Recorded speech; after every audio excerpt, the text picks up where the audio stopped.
جس کی وجہ سے اس کی عمر ڈھلتی ہی جا رہی تھی۔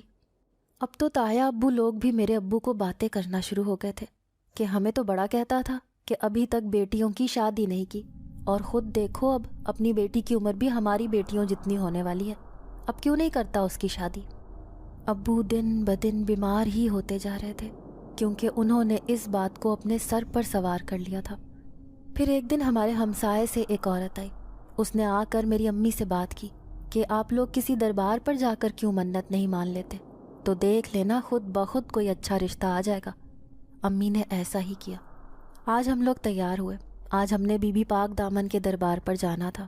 اماں کا کہنا تھا کہ اس دربار پر جب بھی کبھی گئے ہیں کبھی خالی ہاتھ نہیں لوٹے، بی بی پاک دامن ہمارا بہت ساتھ دیتی ہیں۔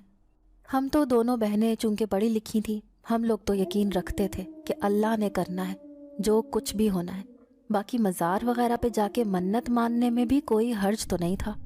ہم نے امی کی بات مانی اور امی کے ساتھ بی بی پاک دامن کے مزار پر چلی گئی۔ وہاں پر بہت سی لڑکیاں اپنی شادی کے لیے منت مانگنے آئی ہوئی تھیں۔ تبھی امی نے بتایا کہ اس چوکھٹ کے ساتھ یہ ڈوری دار دھاگا باندھ دو، اللہ تعالیٰ تمہارا رشتہ بھی ایسے ہی جوڑ دیں گے۔ میں تو خیر کھڑی رہی، میری بہن نے وہ دھاگا باندھ دیا۔ امی مجھ سے کہنے لگیں کہ تم بھی یہ ڈوری باندھ دو، لیکن میں نے نفی میں گردن ہلا دی کہ نہیں امی، مجھے ابھی شادی نہیں کرنی، اور یہ دھاگے وغیرہ باندھنے سے کچھ بھی نہیں ہوتا، بس یہ ایسی ہی بنائی ہوئی باتیں ہیں۔ تبھی امی مجھے ڈانٹنے لگی کہ ایسے نہیں کہتے، تم بی بی پاک دامن کے پاک مزار پر کھڑی ہو اور کیسی باتیں منہ سے نکال رہی ہو۔ خیر اس دن ہم واپس آ گئے۔ ابھی کچھ ہی دن گزرے تھے کہ میری بہن شمائلہ کی ایک دوست ہمارے گھر آئی اور وہ ساتھ مٹھائی لے کر آئی۔ اس نے شمائلہ کو مٹھائی دی اور بولی کہ میرا رشتہ طے ہو گیا ہے، لڑکا بہت اچھی جاب کرتا ہے اور بہت اچھے لوگ ہیں، ایسا رشتہ تو لاکھوں ڈھونڈنے سے بھی نہیں ملتا۔ اس کی بھی عمر تقریباً شمائلہ جتنی ہی تھی اور کافی عرصے سے اس کے ماں باپ بھی اس کے لیے رشتہ ڈھونڈ رہے تھے۔ تبھی اس نے بتایا کہ بڑی مشکل سے رشتہ ملا ہے، اور اس نے بتایا کہ اس نے بی بی پاک دامن کے مزار کے باہر ایک آدمی کنگن بیچتا ہے، اس سے وہ کنگن لے کر پہنا تھا، اور وہ کنگن بھی دکھانے لگی کہ یہ دیکھو یہ والا کنگن ہے جو میں نے دربار سے لے کر پہنا تھا، اور اس آدمی نے کہا تھا کہ جو بھی لڑکی یہ کنگن پہنتی ہے اس کی چند دنوں میں ہی شادی ہو جاتی ہے۔ اور ایسا ہی ہوا، ابھی پچھلے ہفتے ہی تو میں نے یہ کنگن خریدا تھا اور اتنی جلدی میری شادی بھی طے ہو گئی۔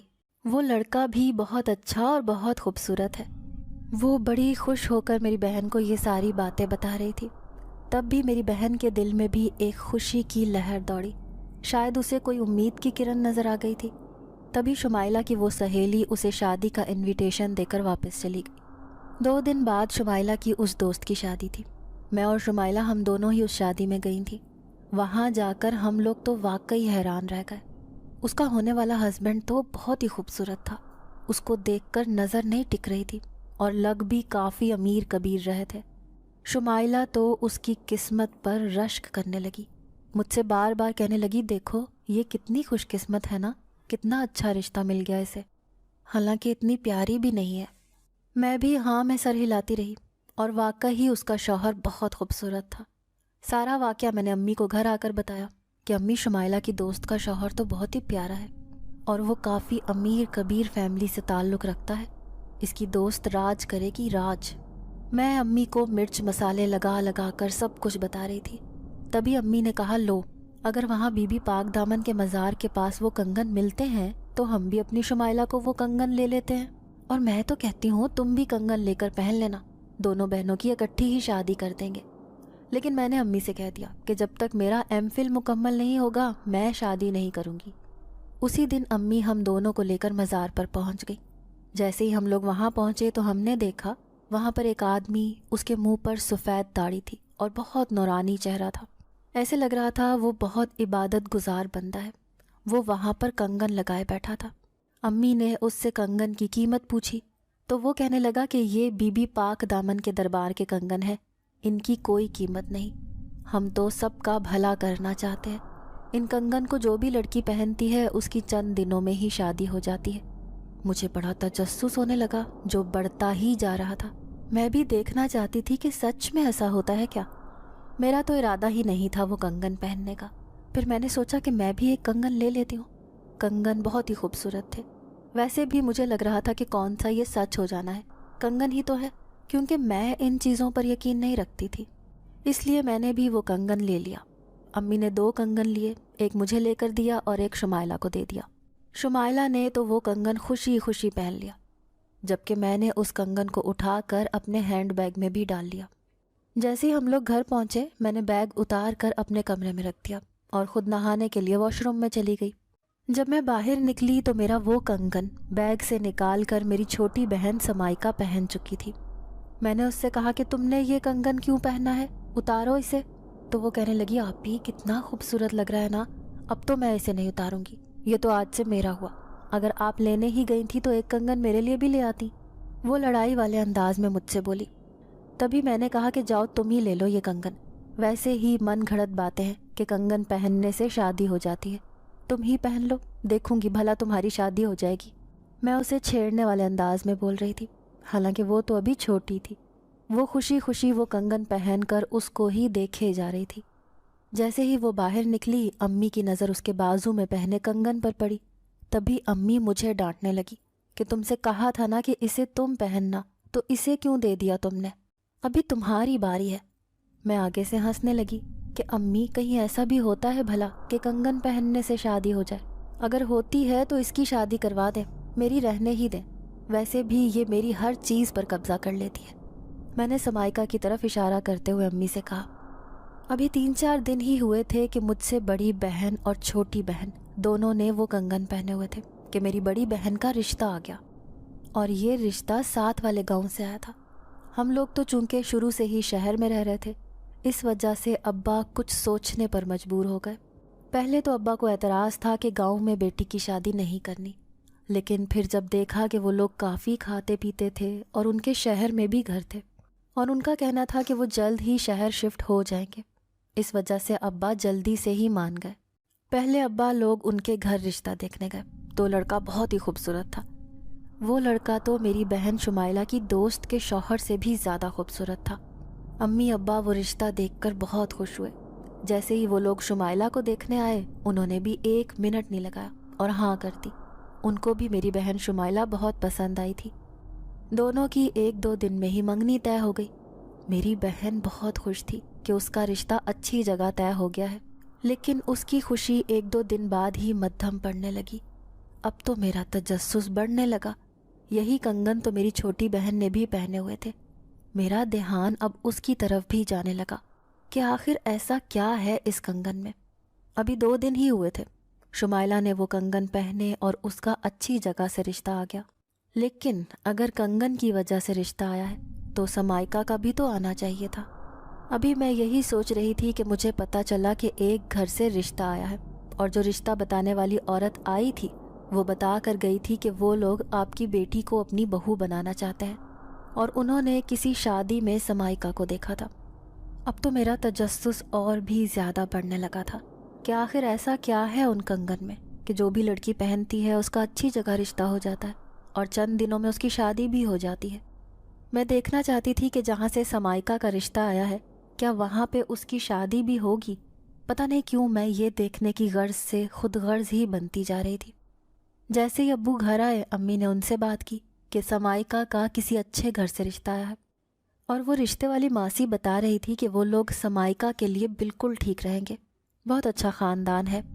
ابو کچھ سوچ میں پڑ گئے اور بولے کہ میں ایسا کیسے کر لوں، میں درمیان والی بیٹی کو چھوڑ کر چھوٹی بیٹی کا رشتہ پہلے کر لوں، جبکہ میں تو اپنی دونوں بڑی بیٹیوں کی شادی پہلے کرنا چاہتا ہوں۔ نہیں بیگم، آپ اس رشتے والی ماسی کو منع کر دیں کہ ہم لوگوں نے سمائکا کی شادی ابھی نہیں کرنی۔